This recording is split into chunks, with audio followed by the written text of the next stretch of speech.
Friends, நான் India New Zealand match பார்த்துட்டு இருக்கேன். கண்டிப்பா இந்தியா தான் சாம்பியன்ஸ் ட்ரோஃபியை ஜெயிப்பாங்க. ஸோ இந்த மேட்ச் பார்த்துட்டு இருக்கும்போது என்னோட பாஸ் கால் பண்ணா. தெரியாத்தனமா கட் பட்டன் அழுத்துறதுக்கு பதிலு ஆன்சர் பட்டனை அழுத்திட்டேன், பச்சை கலர் பட்டனை. பாஸ் கிட்ட வந்து நான் எப்பவுமே இங்கிலீஷ்ல தான் பேசுவேன். நான் அவங்ககிட்ட, பாஸ் நான் வந்து இந்தியா மேட்ச் பார்த்துட்டு இருக்கேன்றதை இங்கிலீஷ்ல சொன்னேன். Boss, I am seeing India match, please don't call me அப்படின்னு சொன்னேன். ஒன்னு, ஏய் வினோத், தப்பு பண்ற அப்படின்னா. பாஸ், நான் ஒரு இந்தியா மேட்ச் பாக்குறதுல என்ன தப்பு அப்படின்னு. அது அவர் சொல்றாரு, இந்தியா மேட்ச் பாக்குற தப்பு இல்ல, நீ சொன்ன இங்கிலீஷ் டைலாக்ல தப்பா. நான் மேட்ச் பார்த்துட்டு இருக்கேன்றத இங்கிலீஷ்ல வந்து ஐ எம் சீயிங் மேட்ச் சொல்லக்கூடாதா, ஐ எம் வாட்சிங் மேட்சா. அது காரணம் என்னன்னா, சீயிங்னா சாதாரணமா ஒரு விஷயத்த பாக்குறதா. நம்ம தொடர்ந்து ஒரு விஷயத்த பார்த்துட்டு இருக்கும் போது அதை வாட்சிங்னு சொல்லணுமா. அதுக்கு ஒரு எக்ஸாம்பிள் சொன்னாரு. ஆபீஸ்ல நீங்க வேலை செய்யறீங்களா இல்லையான்னு நான் வாட்ச் பண்ணிக்கிட்டு இருக்கேன் அப்படின்னு.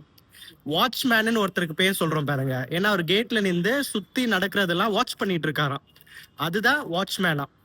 சோ நம்ம ஒரு விஷயத்த சாதாரணமா பாக்குறோம்னா ஐ எம் சீயிங்னு சொல்லலாம். ஆனா இப்போ டிவில மேட்ச் இல்லைன்னா படம் பாக்குறோம்னா ஐ எம் வாட்சிங்னு சொல்லும். By the way, right no I am வாட்சிங் இந்தியா மேட்ச். நான் உங்ககிட்ட அப்புறம் பேசுற வியூவர்ஸ். வீடியோ பிடிச்சிருந்தா லைக் பண்ணுங்க, மறக்காம சேனலை சப்ஸ்கிரைப் பண்ணுங்க. ஏதாவது டவுட் இருந்தா கமெண்ட் பண்ணுங்க. பாய்.